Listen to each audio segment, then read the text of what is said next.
Thank you so much for joining us for this AMPO webinar. This webinar is brought to you by our Core Products Interest Group. That's one of our 7 interest groups that helps us do the heavy lifting for these webinars that we put on throughout the year. They help us, they choose the topic and the speakers and help with coordination, all that. We could not do this work without our interest group leaders, and we appreciate them. My name is Ellen Zaviska. I serve as AMPO's Transportation Planning Manager, and I will be here behind the scenes throughout our webinar. I'm going to start off with just a quick housekeeping slide. Still letting folks in from the waiting room. Ask you to keep your mic muted while folks are speaking. However, you are more than welcome to jump into the Q&A at any time, actually rather the chat box, to share your questions and comments. We encourage side conversations if you enjoy that sort of thing. We do record these meetings. We put together notes and compile all the slides, and we will share those via our membership platform within a couple weeks. And ask if you don't mind to add your organization name to your Zoom handle so that we know where you're joining us from. And with that, I will introduce our moderator. He gave us a very modestly brief biography, but nonetheless, Craig Lipke is a senior transportation planner with the Knoxville TPO in Knoxville, Tennessee. A former colleague of mine and also a friend, and Craig's been doing everything tip related for more than 20 years. Still got folks rolling in from the waiting room. Good attendance. And with that, I will ask Craig to introduce our topic and speakers. Thank you, Ellen. And today's topic is we've got folks from 2 different organizations talking about their experience and how to improve the call for projects. Of course, project solicitation is an essential task in the development of both MTPs and TIPs nationwide. This webinar will focus on how 2 MPOs have advanced their state of practice through improved project call processes. You'll hear about AMPO in Austin, Texas, how they overhauled their project call and revenue projections for their 2050 regional transportation plan. And then from the Genesee Transportation Council in Rochester, New York, will share their experience of collaborating with the New York State DOT to identify tip and STIP projects and program the best mix of projects to meet regional needs regardless of boundaries. And our presenters, again, representing AMPO, will be Will Liska, joined by Allison Fluitt from Kimley Horn. Will is the Regional Planning Manager for the Capital Area Metropolitan Planning Organization, again, AMPO, the Regional Transportation Planning Agency for the 6-county Austin region. Will is responsible for coordinating transportation planning among Austin area jurisdictions for the federally mandated Regional Long-Range Transportation Plan, known as the Regional Transportation Plan. Since joining AMPO in early 2022, his focus has been on development of new plans and studies to help inform the Regional Transportation Plan, including several partnership studies with local agencies. He's excited to collaborate on the next generation of mobility for Central Texas and help ensure a safe, efficient, and resilient transportation network. Will has an undergraduate degree in civil engineering from Vanderbilt University and a master's degree in urban planning from the University of Florida. Prior to joining AMPO, he worked for over 10 years in traffic engineering as a transportation planning consultant, providing a wide range of services for public sector clients throughout the country, including long-range planning, demand modeling, traffic operations, safety analysis, conceptual design, and public outreach. Again, joining will be Allison Fluitt, PE and AICP. She is Kimley Horn MPO planning practice leader. In her 21 years with the firm, she served MPOs across the country with the development of required planning documents such as MTPs, TIPs, UPWPs, and PPPs, as well as specialized planning efforts in modal plans, corridor plans, air quality conformity, and carbon reduction plans and sub-area plans. A recognized specialist in financial planning, performance planning measures, multimodal planning, and public outreach. Allison is passionate about developing and applying performance-based planning approach and places an emphasis on effectively integrating technical results with qualitative feedback. Allison earned her bachelor's degree in civil engineering at the University of Tennessee and her master's degree in civil engineering at the University of Texas. She is a registered professional engineer and also a certified planner. In her free time, she also enjoys traveling with her husband and 2 sons. Our second presenter, our second organizational presenter is Joe Bovozzi, AICP, or Bovenzi, I apologize, who's the Director of Administration and Operations at the Genesee Transportation Council in Rochester, New York. His transportation planning experience includes transportation system management and operations initiatives, TIP administration, transportation infrastructure vulnerability and hazard mitigation analysis, community transportation planning projects. Joe holds a bachelor's degree from SUNY Geneseo, a master's degree in geography from Queen's University in Kingston, Canada, and a master's in public administration from SUNY Brockport. Joe's a graduate of Eastern Transportation Coalition Operations Academy and also a member of the AICP. With that, we will hand that over to Will and Allison are going to start off our presentations. Thanks for the introduction, Craig. Allison's going to be pulling up our presentation.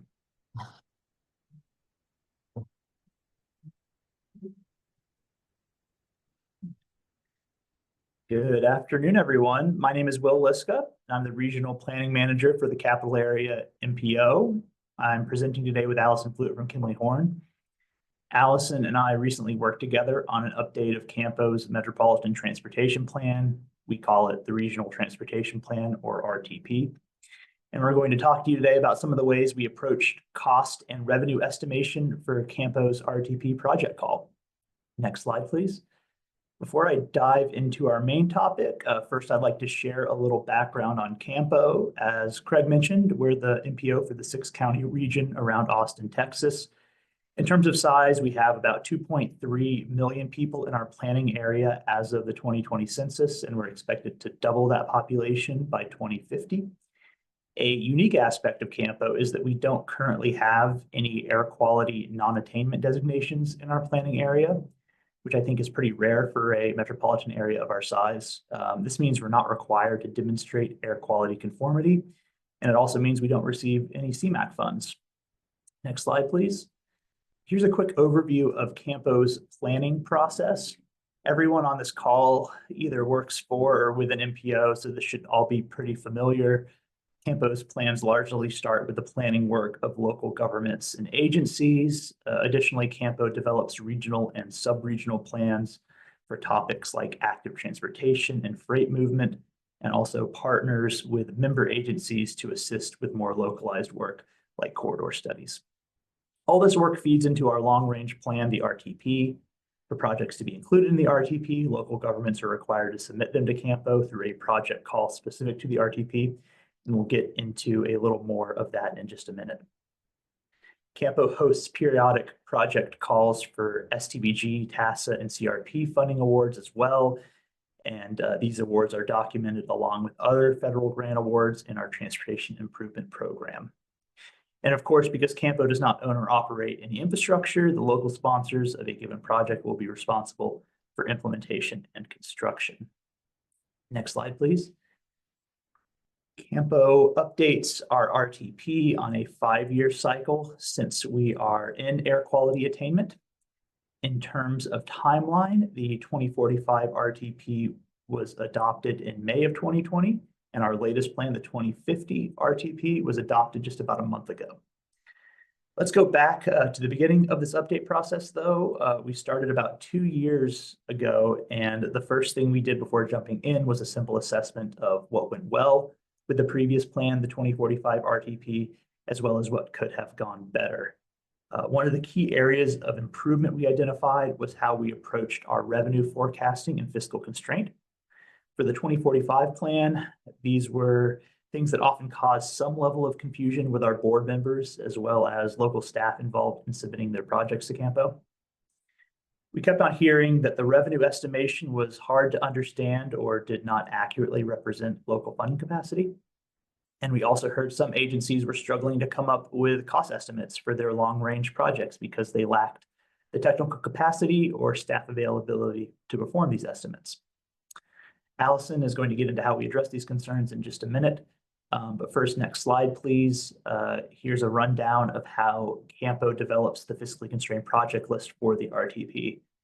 Projects in the TIP are automatically added to the constrained project list but all other projects must be submitted to CAMPO during a project call process specific to the RTP.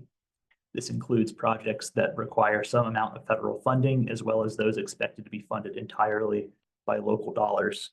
For projects not already in the TIP that are expected to need some amount of state or federal funding, CAMPO scores and prioritizes these projects. Scoring is done using evaluation criteria aligned with the goals and objectives of the RTP, which are set by CAMPO's board. The project sponsor is required to complete a series of prompts for each project to demonstrate how it advances the goals and objectives of the RTP. And as part of this process, the sponsor is required to self-score each project using CAMPO's evaluation rubric. CAMPO staff then reviews the evaluation criteria for each project and comes up with our own final score using that same rubric. So what's the point of having the sponsor self-score if CAMPO independently develops the final project scores? Well, the main benefit is that the project sponsor begins to see what sort of projects score well and thus align with regional priorities. The sponsor then has a better idea of what projects may be competitive for federal funding through CAMPO versus which projects may be better suited for local funding. That is, projects that are important locally, but do not necessarily fulfill regional goals and objectives. Next, the amount of transportation funding likely to be available over the period of the plan, aka the fiscal limit or fiscal capacity, is developed. And we'll be talking about this in more detail later in the presentation.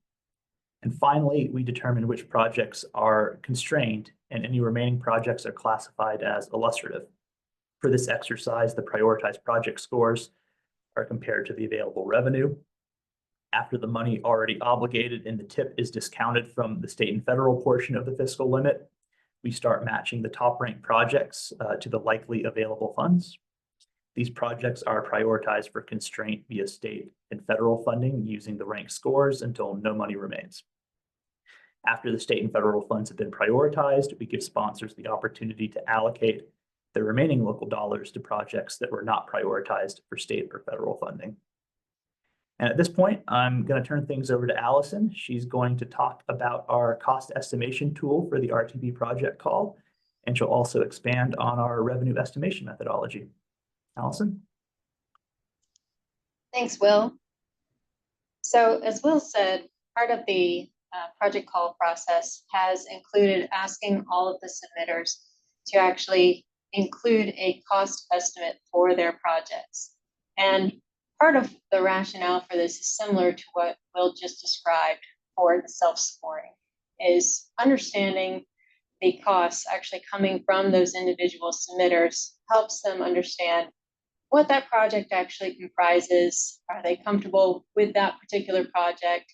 And it also helps the submitters determine if that project is going to be most appropriate to be considered for state and federal funding, or if that's something they feel might be more appropriate to submit to consider for local dollars. So one of the pieces of feedback that we had going into this process was that this was a little bit of an onerous process. We're getting some disjointed results from the cost estimates that were coming from various jurisdictions. We had some wide-ranging results from the previous iterations of where this was conducted. So a takeaway from this was we needed to have something that was a more unified process and that was easy to use. We have a wide range of jurisdictions within the CAMPO area. It's a 6-county area. There are 50 different municipalities within the CAMPO area. And what we're talking about are very large cities all the way to very, very small towns. So with that comes a level of staffing where they have multiple staff that are even dedicated to this particular type of thing within one of those jurisdictions, or it may be somebody that's the town manager that's handling this for them and not even a planner or an engineer. So we needed something that was easy to use, was kind of the key takeaway. For that, we developed this roadway cost estimation tool. This was essentially underpinned by looking at some of the recent projects that had come through the region from the various different 6 counties. We wanted to look at some of those actual implementation costs for various different project types, different cross sections, different intersection treatments. All of that was baked into kind of the back end of this cost estimation tool. But the front-facing portion of this tool was something that was very simple. This is essentially just something that was done in Excel, but macro-enabled, so that the person that comes to this as a user is able to just import some very simple project details. The roadway description, extents, year, right-of-way type, and then even the project type. One of the assets of this tool is that it's able to account for corridors as well as intersections. And then we also have inflation that's baked into this.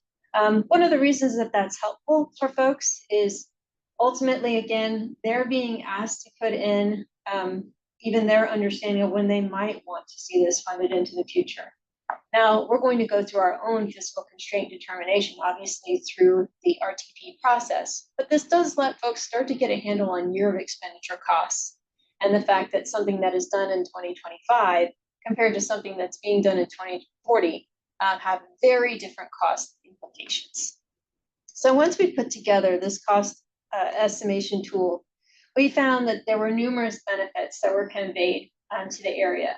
Again, this was something that folks ended up being able to use for those projects they were considering funding at their local levels, as well as those being considered for state and federal funds. The consistency in the approach across the region was an asset for CAMPO because they were able to have a greater level of confidence that what they were receiving from jurisdictions was something that could be immediately carried forward. We, of course, did have some jurisdictions that elected to draw costs from previous plans or from other local methodologies. This was still a benefit with our tool because it provided an independent estimate that was helpful in understanding whether a project's information that we received was enough to kind of tell us those details that maybe were coming from those other plans to be sure that we were getting a consistent estimate. Also, this approach can be replicated going forward as CAMPO conducts those future project calls and considers amendments to their RTP. So once we had a sense from the project call sense and the cost estimation of everything being put together, we also needed to take a look at our revenue forecast. We know at its essence that what we're being asked to do within an RTP is determine our reasonable expectation of future funding levels. But this can look different for everyone, for every MPO. In the CAMPO region, this involves taking a look at revenues at the federal and state levels, as well as transit, revenues associated with tolling, and local revenues. Starting first with the federal and state side, we want to think about this at a very high level because the determination of federal and state revenues can feel in some ways like it could be one of the simplest parts of creating a forecasted revenue projection. But there's a lot of variation in how this is approached from state to state or even region to region. Some state DOTs provide revenue estimates to their MPOs for use in federal and state funding projections. In some other states, there are tools or approaches that are available to MPOs that can be used as part of this revenue determination process. And then, of course, in other areas, this approach is left fully to the discretion of the MPOs. So, but we know that at its essence, in any of those areas, we have to determine the right analysis tools and data sources, be sure that we're coming back to some of those core near-term planning documents, which in Texas are the Transportation Improvement Program, the 10-year Unified Transportation Plan, and then also input from our local agency partners. We also need to make sure that we have that year of expenditure approach for our revenues as well as our costs. So in Texas, we know that there's a tool available for MPOs to consider using to determine their future federal and state revenues. So what you see over here on the left is the Trends tool. The Texas Transportation Institute actually developed and maintains this Trends tool. And this is a resource that CAMPO has made use of in the past to help determine their federal and state revenues and their revenue projections. In this update, CAMPO staff wanted to compare the information coming from the Trends tool with a look at the funding levels that have come to the region during previous federal transportation bills. So with this in mind, our comparison was done by carrying forward the currently programmed projects in the region's TIP, and then also projecting revenues consistent with those received in the region during the FAST Act. Now, why the FAST Act, might you ask? One of the things that we recognized as we were going through our process was that we are receiving in the Campo region higher revenue levels through the IIJA than what we have historically seen at any other time. And so there was acknowledgement that perhaps we wanted to look at a little bit more of a conservative approach for how those revenues may be projected going forward. And so with that, this actually enabled us to kind of step backwards to the previous transportation funding legislation and look at some of those amounts that had been coming into the area. When we did this, essentially a scenario comparison between what we were getting from the trends tool and then how we were comparing some of those revenues that had actually come into the region in the past. This was as simple as pulling in our current TIP, obviously you want to carry that forward, pulling those historic revenues, and then also calculating the annual average allocation using those historic revenues from the FAST Act and inflating those forward.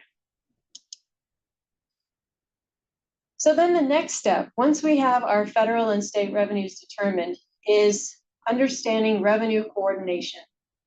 And what this comes down to is lots of collaboration because we needed to talk to TxDOT. We have 3 different transit agencies within the region, 2 toll concessionaires, 6 counties, and 50 municipalities. One of the things that Will mentioned as kind of the diagnostic between the last plan and this one was that there was some confusion about what this truly represented, what we were talking about with revenues, how we got at some of those, and some of the way that we remedied that this time was talking again, communicating back and forth, and making sure that everyone was comfortable with some of the revenue assumptions that were ultimately determined. I think a great example of this is how we came up with our local revenues. This forecasting methodology involved conversations with local staff, digging into their historical capital investment plans, understanding their current revenues, and even getting into some of their bonds, what has been done before, what's being considered upcoming, and making sure that we truly understood what was going to be reasonable and feasible for all of these different communities going forward into our plan. And finally, obtaining that fiscal constraint determination came into a reconciliation process between our jurisdictions and agencies. As it wasn't enough to just have those initial conversations with each person, we then had to go back to TxDOT and say, hey, this is what we heard from the folks that are submitting for state and federal project consideration. Does that make sense to you? And then closing that loop. We essentially were developing a unified fiscally constrained plan that contains individualized constrained plans by funding entity.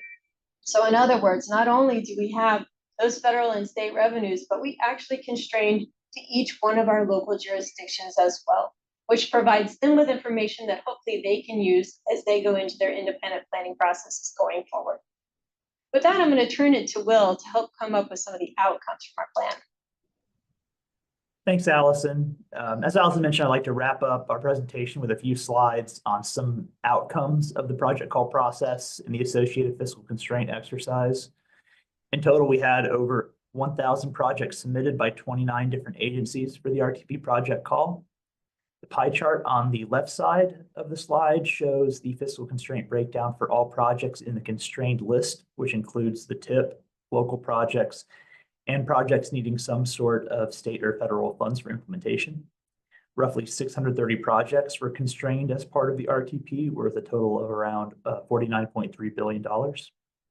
Pie chart on the right side shows the constraint breakdown for the RTP projects in the TIP. Once projects in the TIP and 100% locally funded projects are removed from that total. TIP funding is prioritized through a separate process than the RTP, and CAMPO doesn't really have a say in prioritizing how local dollars are spent. So this leaves the list of projects that received a prioritization score from CAMPO and were prioritized for constraint through expected state and federal funding capacity.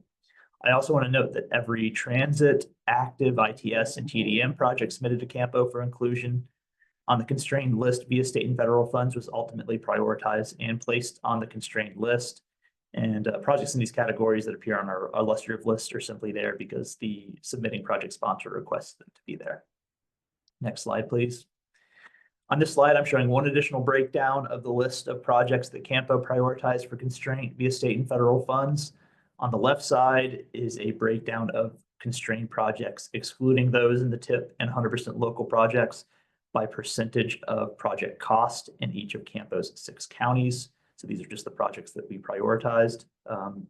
And for reference on the right side, we're also showing a pie chart with the regional population breakdown as of the 2020 census for each of our 6 counties. This shows that the distribution of projects prioritized by the RTP for state and federal funding pretty closely reflects the distribution of population in the Campo region. As an end result of this analysis, the fiscal constraint process went from one of the most contentious parts of the 2045 RTP to one of the least contentious parts of our 2050 process. Next slide. And so here's the final outcome. Our RTP was unanimously adopted by our board, which is historically speaking a pretty rare event for Campo. And leading up to adoption, I don't believe any of the board members even asked about fiscal constraint. There are, of course, some points of discussion about other aspects of the plan, but fiscal constraint was one of the areas we proactively and successfully worked to get in front of early in the process. So it really caused us no problems on the back end. So that's the conclusion of our presentation. And with that, I'll turn things back to the moderator for questions. Yeah, thank you, Will and Allison. I did see we had one question that came in as you're going along, and it was speaking to the roadway cost estimator. We had a question from, I don't see a name, maybe an organization, Compass, asking if the roadway cost estimator is available or has a factor for non-roadway projects. Yeah, thank you for that question. We specifically tailored the cost estimating tool for roadway projects. That was sort of the vast majority of projects submitted to us for a roadway, so we thought that would be the most helpful. And it seemed to be the project category that our TAC members, in particular our technical advisory committee members, expressed difficulty in estimating. So we focused on that, though that's not to say we won't think about expanding this tool at some point in the future to include other project types. Though I think some active projects might be in general a little bit easier to estimate in terms of linear feet of sidewalk or trail compared to some of the roadway projects. And Will, I will just add in that for the roadway projects themselves, some of the cross sections that are being actually estimated do include bicycle and pedestrian facilities. So for any of those incidental type of projects that would be included, that is part of the estimation tool. But Will, you're right on as far as those independent projects, those were not considered as a part of the tool, at least in this iteration. Stay tuned for the next transportation in Austin. I will go ahead as we transition here from a mobility plan, transportation plan to a tip presentation. We'll start our poll here for curious to see, does your MPO track projects in the MTP to make sure that they're moving to the tip and on to implementation? Curious about your process or lack thereof. Trying to get some feedback there.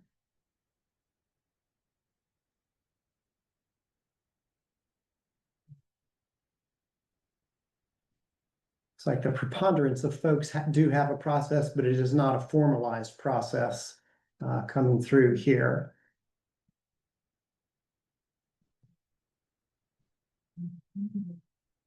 Let that go. Seems like things are slowing down. We'll let it go for just a moment longer and see the results before we move on to Joe's presentation or another opportunity if anyone has any additional questions of Will and Allison before we do move to Joe. Go ahead and end the poll. Share the results there. So 10% of folks have a formal process. 63% something that looks informal, and 28% of us reported that they do not have a process for tracking that transition. Thanks for your information there.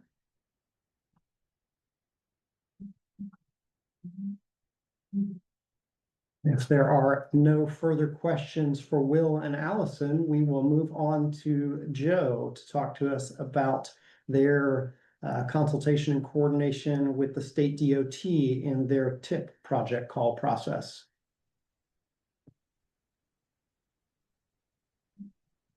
Thank you, Craig. I just want to make sure you can see my my screen. Not quite yet. Oh, Looks like something's happening here. There we are. okay, good. All right. Well, thank you again, Craig, for the introduction, and thank you to everyone for calling in today. So my presentation will be, I think, related and will build off what was discussed previously, but hopefully will be different and unique enough that you'll have some good takeaways going forward. Again, my name is Joe Bovenzi, Deputy Director with the Genesee Transportation Council, the MPO for Rochester, New York. So briefly, to sort of set the stage, in New York State, we have 14 MPOs, and the Genesee Transportation Council is the MPO for the 9-county Genesee Finger Lakes region in the western part of the state. Hopefully on the map, you can see the sort of the orange block on the western part of the state. That's our planning region, so it's quite a large area. And then zooming into the planning region, again, we've got 9 counties, 125 towns, 4 cities, and 59 villages. New York is a home rule state, so every one of those jurisdictions, towns, villages, and cities has control over local land use, zoning, development review. And so one of the challenges at the MPO level is coming up with projects and programs that are broadly beneficial to urban, suburban, rural areas around the region. The region is about 4,700 square miles. The population is about 1.2 million people. And unlike what we just heard down in Campo, our population forecast is expected to grow, but only very gradually over the next few decades. So in 2050, I don't expect there will be many more people in our region than there are today, but who knows, we'll see. In terms of industries, key industries include manufacturing, agriculture, and food processing. We also have 18 colleges and universities within the region. Our transportation system is about 2,700 lane miles. About 30% of that are federal aid eligible. And then we've got about 1,600 highway bridges in the region. So again, like all MPOs, you're probably broadly familiar with this planning process. We have our long-range plan, which lays out the basic strategic direction for our activities.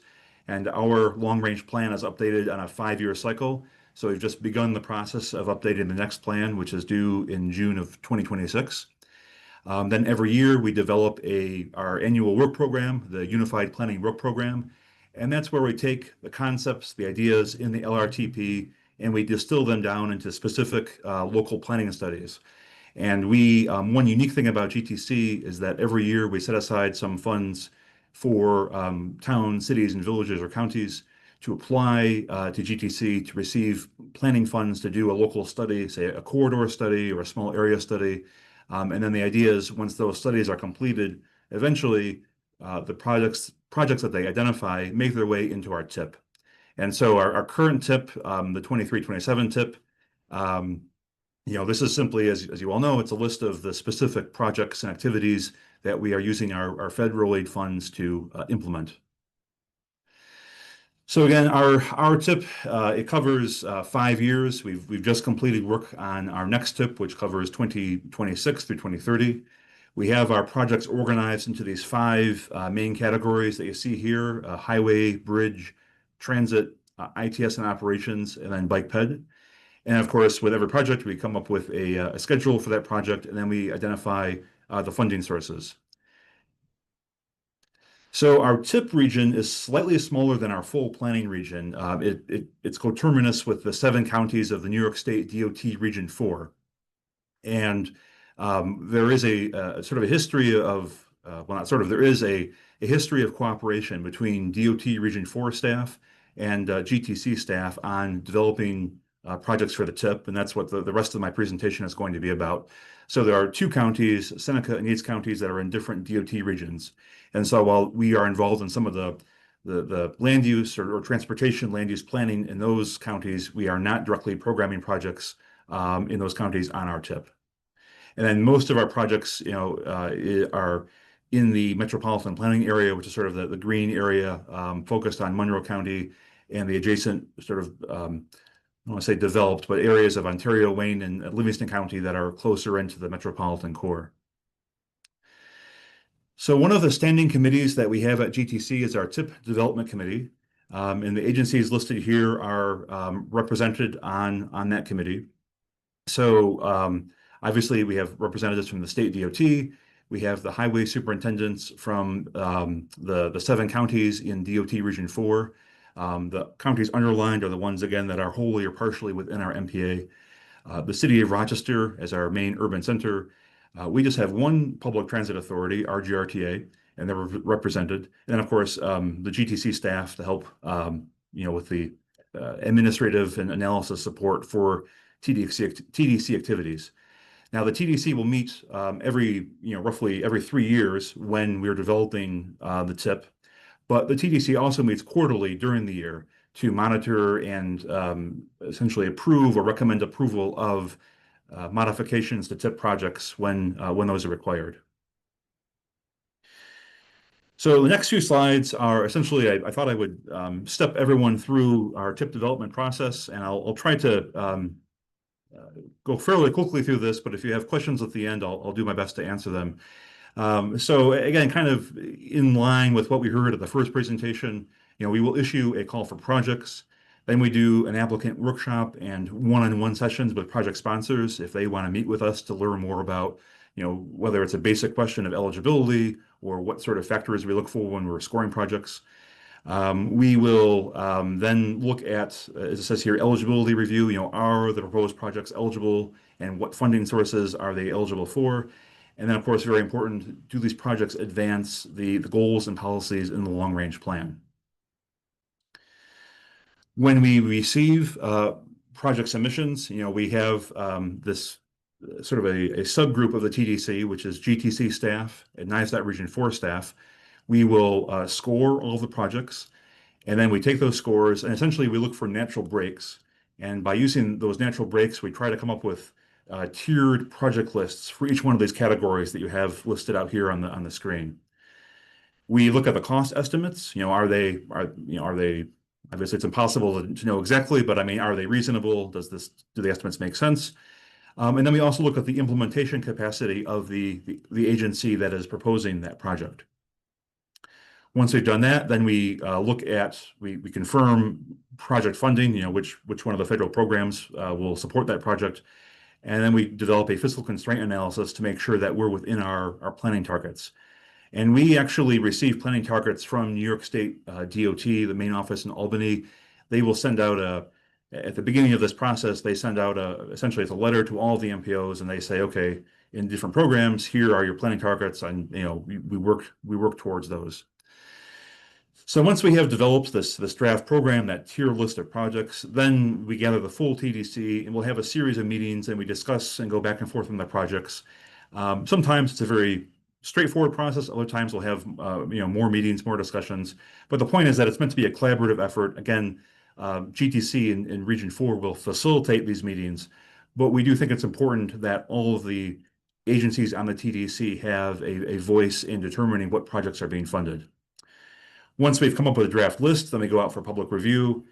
We usually will receive some public comments, but typically not many. I think for the general public, the TIP is a very, it's a very technical document, and a lot of times the planning studies that inform TIP projects have already been completed. And so a lot of the TIP projects are looking at ways to implement those planning studies that I mentioned earlier.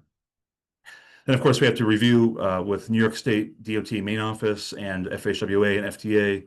And then eventually, once all that process is done, the new TIP is adopted and we publish it online. And we just had our board meeting last week was actually when we adopted the new 2026-2030 TIP. So when projects are submitted, we have a series of what we call these common criteria that we look at all projects. How do all these projects advance these different criteria? I won't go through all these in a lot of detail. Again, you can read them on the slide. A few high points. The first one there, safety, of course, as with I think all of us, safety runs through everything that we do at the MPO. But in our case, it's not enough for an applicant to say, oh, well, we think there's a safety issue, or we hear complaints from people and this project will improve safety. Well, no, they have to actually document and do an analysis to demonstrate what those safety improvements will be. Same thing with, say, environmental factors. It's not just, oh, well, we're going to make this improvement and that will reduce emissions. Well, okay, like how exactly are you measuring that? What does that mean? So, and again, we have a score process. GTC staff and DOT staff will score projects individually. Then we get together and we compare our scores. And it's interesting. Sometimes we're right in line with each other. Other times we're very much off base, and we kind of talk through, okay, what did you see in this application? What do you think about that application? And they try to come with a uniform score. But then, in addition to those common criteria, we look at there are 4 mode-specific criteria, and the first are highway and bridge. And so these are, again, I won't go through all these in detail, but we're looking at the projects.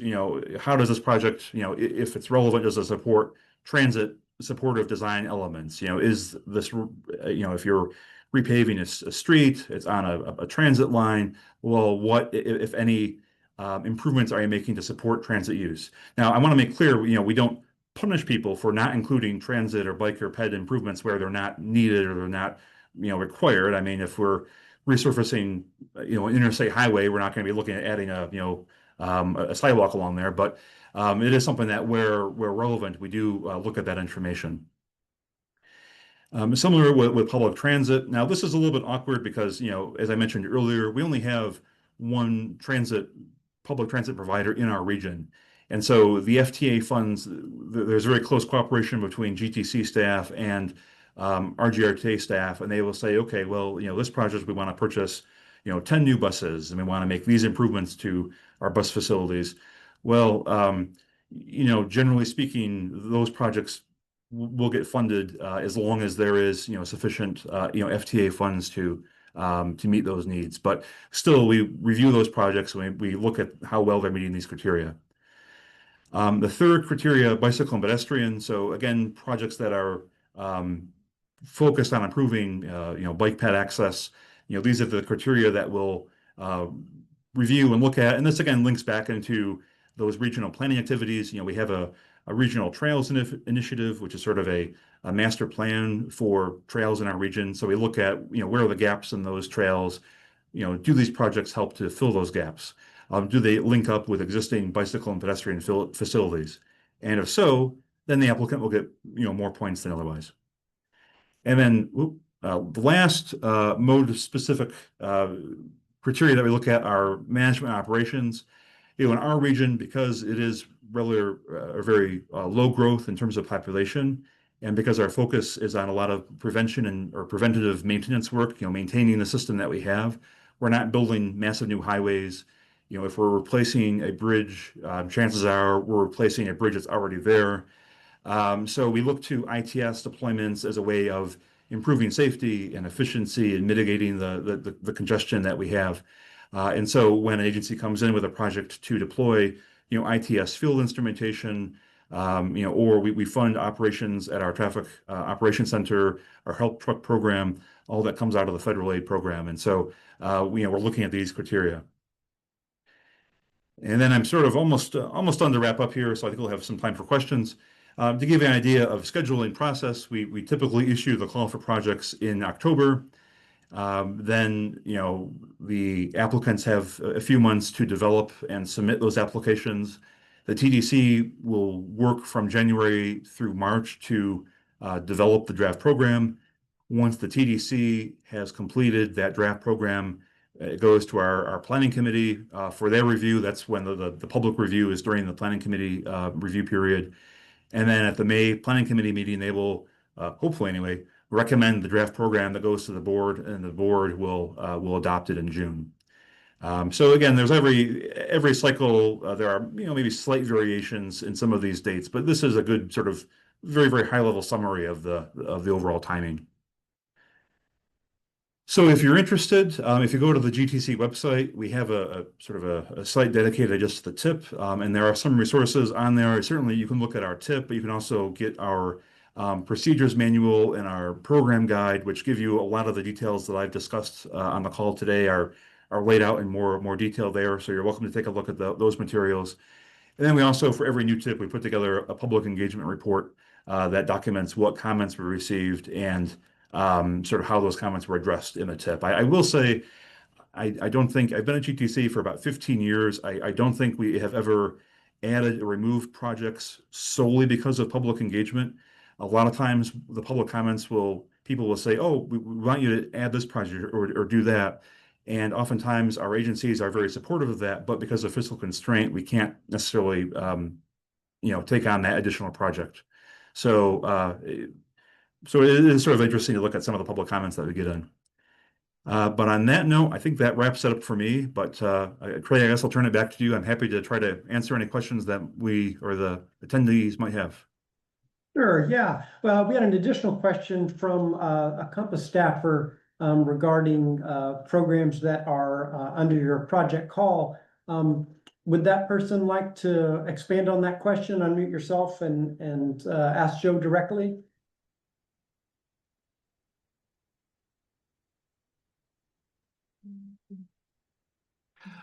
Well, I can see, Craig, I can see the comment in the chat box here. Which program? So, yes, we do take applications for state DOT projects. So, I believe that person was responding there momentarily, so let's let them clarify if we could.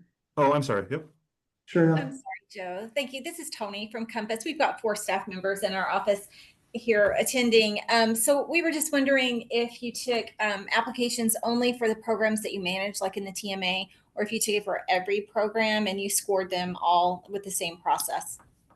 It's for every program, and we score them all with the same process. So yeah, so it's New York State DOT projects, it's county highway projects. The city of Rochester comes in with a lot of projects every year.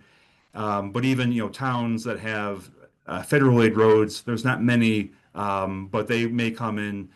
And for, towns, it's, because bridges are eligible, as you all know, for federal aid. So a lot of times we'll get a bridge replacement or a bridge preventative maintenance project application for those.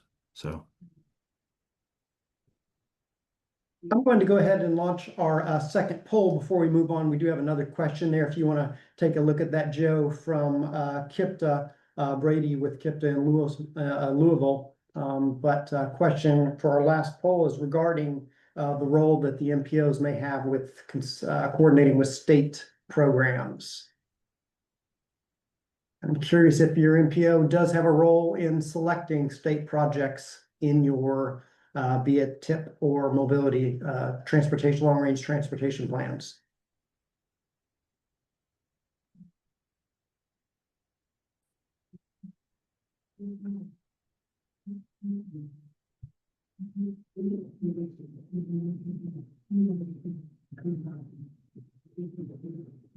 Still seeing a bit of input there, and unfortunately, no is our leading vote getter at this point, which is unfortunate, but not perhaps terribly surprising. We'll let that go for just a moment longer there. And I believe that was, if this question is again back to Joe, the criteria for your evaluation system, is that scored individually by staff? Or is this model-based GIS or otherwise for point assignment? It is scored individually by staff.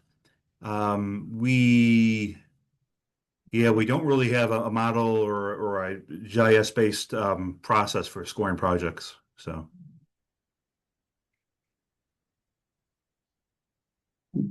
I did go ahead and share the results of the poll. We did ultimately end with 60% of no. Here is your list directed from on high from the state DOT and a mix otherwise of collaboration or very minor roles.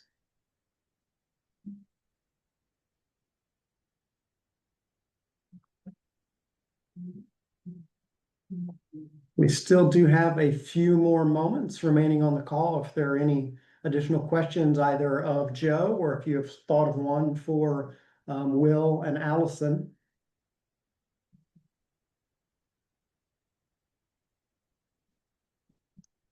And if there are none, I would certainly thank them for sharing their experiences and processes with all of us on the call today. Yeah, I will say, Craig, if anyone does have questions for me, my contact information is on the GTC website, so feel free to reach out.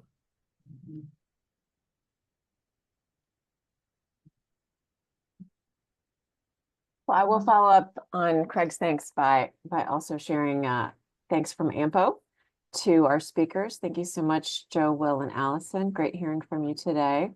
And I'm really interested to dig into those poll results and see, which MPOs are having a collaborative process with their DOTs and which ones are tracking projects from their MTP to their TIP.